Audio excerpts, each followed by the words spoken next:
Hello guys, welcome back to my YouTube channel Ashwini Dinesh 143 YouTube channel. ಇವತ್ತಿನ ವಿಡಿಯೋದಲ್ಲಿ ಆರಂಭಿಕ ಗರ್ಭಧಾರಣೆಯ ಲಕ್ಷಣಗಳು ಮಹಿಳೆಯರಲ್ಲಿ ಹೇಗೆ ಕಂಡುಬರುತ್ತೆ, ಹಾಗೆಯೇ ಅದು ಯಾವಾಗಿನಿಂದ ಪ್ರಾರಂಭವಾಗುತ್ತೆ ಎಂಬುದರ ಬಗ್ಗೆ ತಿಳ್ಕೊಳ್ಳೋಣ. ವಿಡಿಯೋ ಸ್ಟಾರ್ಟ್ ಮಾಡೋಣ. ವಿಡಿಯೋ ಸ್ಟಾರ್ಟ್ ಮಾಡೋಕ್ಕಿಂತ ಮುಂಚೆ ಇನ್ನೂ ಯಾರೆಲ್ಲ ನನ್ನ ಚಾನಲ್ ಸಬ್ಸ್ಕ್ರೈಬ್ ಆಗಿಲ್ವೋ ಪ್ಲೀಸ್ ಸಬ್ಸ್ಕ್ರೈಬ್ ಮಾಡ್ಕೊಳ್ಳಿ, ಹಾಗೆಯೇ ಸಪೋರ್ಟ್ ಮಾಡಿ ಗಾಯ್ಸ್. ಗರ್ಭಧರಿಸುವುದು ಪ್ರತಿಯೊಂದು ಹೆಣ್ಣಿನ ಕನಸು. ಆರೋಗ್ಯಕರವಾಗಿ ಮಗು ಹುಟ್ಟಬೇಕು ಎಂದು ಬಯಸುವುದು ಸಾಮಾನ್ಯ. ಗರ್ಭಧಾರಣೆಯ ಪ್ರತಿಯೊಂದು ಹಂತವೂ ಅದ್ಭುತ ಎಂದೇ ಹೇಳಬಹುದು. ಏಕೆಂದರೆ ವಾರಗಳು ಕಳೆದಂತೆ ಹೊಟ್ಟೆಯ ಗಾತ್ರ ಹಾಗೂ ಮಗುವಿನ ಬೆಳವಣಿಗೆಯನ್ನು ಸೂಕ್ಷ್ಮವಾಗಿ ಗಮನಿಸಬಹುದು.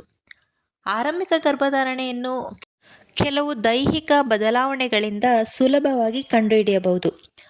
ಅವುಗಳೆಂದರೆ ವಾಸನೆ, ಸ್ತನದ ಬದಲಾವಣೆ, ಆಯಾಸ. ಇನ್ನು ಕೆಲವು ಆರಂಭಿಕ ಗರ್ಭಧಾರಣೆಯ ಲಕ್ಷಣಗಳು. ಗರ್ಭಧಾರಣೆಯ ಲಕ್ಷಣಗಳು ಯಾವಾಗ ಪ್ರಾರಂಭವಾಗುತ್ತದೆ ಎಂದರೆ, ಗರ್ಭಧಾರಣೆಯ ಲಕ್ಷಣಗಳು ಒಬ್ಬರಿಂದ ಒಬ್ಬರಿಗೆ ವಿಭಿನ್ನವಾಗಿರುತ್ತೆ. ಎಲ್ಲ ಲಕ್ಷಣಗಳು ಗರ್ಭಿಣಿಯರು ಅನುಭವಿಸುತ್ತಾರೆ ಎಂದು ಹೇಳಲಾಗುವುದಿಲ್ಲ. ಬದಲಾಗಿ ಒಬ್ಬೊಬ್ಬರು ಕೆಲವು ರೀತಿಯ ಲಕ್ಷಣಗಳನ್ನು ಮಾತ್ರ ಅನುಭವಿಸುತ್ತಾರೆ. ಹಾಗಾಗಿ 28 ದಿನದ ಋತುಚಕ್ರದ ಆಧಾರದ ಮೇಲೆ ಸರಾಸರಿ ಗರ್ಭಧಾರಣೆಯ ಲಕ್ಷಣಗಳ ಬಗ್ಗೆ ತಿಳಿದುಕೊಳ್ಳೋಣ. ನಿಮ್ಮ ಕೊನೆಯ ಅವಧಿಯ ನಂತರ, ಅಂದರೆ 17 ಅಥವಾ ಅದಕ್ಕಿಂತ ಹೆಚ್ಚಿನ ದಿನಗಳ ನಂತರ, ಮಹಿಳೆಯು ವಾಸನೆ, ಸ್ತನ ಮೃದುವಾಗುವುದು, ಹೆಚ್ಚು ಆಯಾಸ, ದೇಹದ ಉಷ್ಣತೆ ಹೆಚ್ಚಾಗುವ ಲಕ್ಷಣಗಳನ್ನು ಹೊಂದಿರುತ್ತಾರೆ. ಇನ್ನು ನಿಮ್ಮ ಕೊನೆಯ ಅವಧಿಯ ನಂತರ 20 ರಿಂದ 26 ದಿನಗಳಲ್ಲಿ ಇಂಪ್ಲಾಂಟೇಷನ್, ರಕ್ತಸ್ರಾವ, ದಪ್ಪವಾದ ಗರ್ಭಕಂಠದ ಲೋಳೆ ಸಂಭವಿಸುವ ಸಾಧ್ಯತೆ ಇದೆ. ಹಾಗೆಯೇ ನಿಮ್ಮ ಕೊನೆಯ ಅವಧಿಯ ನಂತರ, ಅಂದರೆ 28 ರಿಂದ 35 ದಿನಗಳ ನಂತರ, ಆಗಾಗ್ಗೆ ಮೂತ್ರ ವಿಸರ್ಜನೆ, ಮನಸ್ಥಿತಿಯಲ್ಲಿ ಬದಲಾವಣೆ ಉಂಟಾಗಲು ಪ್ರಾರಂಭವಾಗುತ್ತದೆ.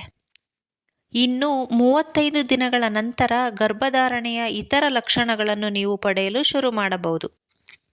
ಗರ್ಭಧಾರಣೆಯ ಆರಂಭಿಕ ಚಿಹ್ನೆಗಳು ಯಾವುವೆಂದರೆ, ತಪ್ಪಿದ ಮುಟ್ಟಿನ ಅವಧಿ, ಆಯಾಸ, ಹೆಚ್ಚಿದ ದೇಹದ ಉಷ್ಣತೆ, ವಾಸನೆ ಹಿಡಿಸದಿರುವುದು, ಮೃದುವಾದ ಸ್ತನಗಳು, ಗರ್ಭಕಂಠದ ಲೋಳೆಯ ಬದಲಾವಣೆಗಳು, ಆಗಾಗ್ಗೆ ಮೂತ್ರ ವಿಸರ್ಜನೆ, ಮನಸ್ಥಿತಿಯಲ್ಲಿ ಏರುಪೇರು, ಎದೆಯುರಿ, ವಾಕರಿಕೆ, ಆಹಾರ ತಿರಸ್ಕಾರಗಳನ್ನು ನೀವು ಅನುಭವಿಸುವಿರಿ. ಬೆಳಗಿನ ಬೇನೆ ಸಾಮಾನ್ಯವಾಗಿ ನೀವು ಸುಮಾರು 6 ವಾರಗಳ ಗರ್ಭಿಣಿಯಾಗಿರುವಾಗ ಪ್ರಾರಂಭವಾಗುತ್ತದೆ. ಮೊದಲೇ ಕೂಡ ಅನುಭವಿಸಬಹುದು. ಹೆಚ್ಚಿನ ಮಹಿಳೆಯರಿಗೆ 9ನೇ ವಾರದಲ್ಲಿ ವಾಕರಿಕೆ ಶುರುವಾಗುತ್ತದೆ. ಈ ಸಮಯದಲ್ಲಿ ಹಾರ್ಮೋನುಗಳು ಬದಲಾಗುತ್ತದೆ. ಮುಖ್ಯವಾಗಿ ಹೆಚ್ಚಿದ ಪ್ರೊಜೆಸ್ಟರಾನ್ ಮಟ್ಟಗಳು ಹೊಟ್ಟೆಯು ನಿಧಾನವಾಗಿ ಖಾಲಿಯಾಗುವಂತೆ ಮಾಡುತ್ತದೆ. ಹಾಗಾಗಿ ಗರ್ಭಿಣಿಯರಿಗೆ ವಾಕರಿಕೆ, ವಾಂತಿ ಶುರುವಾಗುತ್ತದೆ. ಗರ್ಭಧಾರಣೆಯ ಆರಂಭಿಕ ಲಕ್ಷಣಗಳಲ್ಲಿ ಹೊಟ್ಟೆ ಉಬ್ಬರವು ಒಂದಾಗಿದೆ. ಇದು ಗರ್ಭಧಾರಣೆಯ ಆರಂಭಿಕ ಲಕ್ಷಣವಾಗಿರಬಹುದು. ಇದು ಅನೇಕ ಮಹಿಳೆಯರು ಗರ್ಭಿಣಿಯಾದ ನಂತರ ಶೀಘ್ರದಲ್ಲಿ ಅನುಭವಿಸುತ್ತಾರೆ. ಇದು ಕೂಡ ಆರಂಭಿಕ ಗರ್ಭಧಾರಣೆಯಲ್ಲಿನ ಲಕ್ಷಣಗಳಲ್ಲಿ ಒಂದಾಗಿದೆ. ಕ್ಲಿಯರ್ ಆಗಿ ಗರ್ಭಧಾರಣೆಯ 10 ಸಾಮಾನ್ಯ ಲಕ್ಷಣಗಳ ಬಗ್ಗೆ ಹೇಳಬೇಕು ಅಂತಂದರೆ, ನಂಬರ್ 1, ತಪ್ಪಿದ ಋತುಚಕ್ರ. ಗರ್ಭಧಾರಣೆಯ ಅತ್ಯಂತ ಸ್ಪಷ್ಟವಾದ ಮೊದಲ ಲಕ್ಷಣವೆಂದರೆ ಪೀರಿಯಡ್ ಮಿಸ್ ಆಗೋದು. ನಂಬರ್ 2, ಬೆಳಗಿನ ವಾಂತಿ. ಇದು ಯಾವ ಸಮಯದಲ್ಲಿ ಬೇಕಾದರೂ ಸಂಭವಿಸಬಹುದು. ಕೆಲವೊಮ್ಮೆ ವಾಂತಿಯಾಗಲೂಬಹುದು. ನಂಬರ್ 3, ಸ್ತನಗಳಲ್ಲಿ ಬದಲಾವಣೆ. ಸ್ತನಗಳು ನೋವಿನಿಂದ ಕೂಡಿ ಭಾರವಾಗಬಹುದು ಮತ್ತು ಸೂಕ್ಷ್ಮವಾಗಿರಬಹುದು. ನಂಬರ್ 4, ಆಯಾಸ. ಗರ್ಭಧಾರಣೆಯ ಆರಂಭಿಕ ತಿಂಗಳುಗಳಲ್ಲಿ ತೀವ್ರವಾದ ದಣಿವು ಮತ್ತು ಶಕ್ತಿಯ ಕೊರತೆ ಅನುಭವಿಸಬಹುದು. ನಂಬರ್ 5, ಆಗಾಗ್ಗೆ ಮೂತ್ರ ವಿಸರ್ಜನೆ. ಗರ್ಭಧಾರಣೆಯ ಪ್ರಾರಂಭಿಕ ಹಂತಗಳಲ್ಲಿ ಮೂತ್ರ ವಿಸರ್ಜನೆಗಾಗಿ ಆಗಾಗ್ಗೆ ಹೋಗಬಹುದು. ಪದೇ ಪದೇ ಮೂತ್ರ ವಿಸರ್ಜನೆ ಮಾಡುವುದು ಗರ್ಭಧಾರಣೆಯ ಪ್ರಾರಂಭಿಕ ಹಂತದ ಪ್ರಮುಖ ಲಕ್ಷಣ. ನಂಬರ್ 6, ಉಬ್ಬುವುದು. ಹಾರ್ಮೋನುಗಳ ಬದಲಾವಣೆಗಳಿಂದ ಉಬ್ಬುವಿಕೆಯ ಅನುಭವವಾಗುತ್ತದೆ.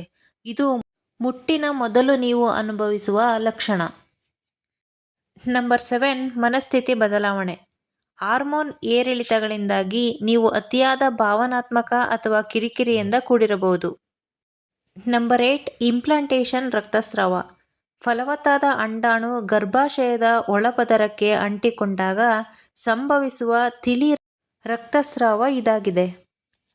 ಆಹಾರ ತಿರಸ್ಕಾರ ಅಂದರೆ ಕೆಲವು ಆಹಾರಗಳು ಸೇರದೇ ಇರೋದು ಅಥವಾ ಅದರ ವಾಸನೆ ಹಿಡಿಸದೇ ಇರೋದು ಕೂಡ ಪ್ರಮುಖ ಲಕ್ಷಣ. ನಂಬರ್ 10 ಬಾಯಿಯಲ್ಲಿ ಲೋಹಿಯ ರುಚಿ ಅಂದರೆ ಕೆಲವರಿಗೆ ಬಾಯಿಯಲ್ಲಿ ಲೋಹದಂತಹ ರುಚಿ ಅನುಭವವಾಗುತ್ತದೆ. ಓಕೆ ಫ್ರೆಂಡ್ಸ್, ಇಷ್ಟು ಗರ್ಭಧಾರಣೆಯ ಪ್ರಾರಂಭಿಕ ಹಂತದ ಲಕ್ಷಣಗಳು.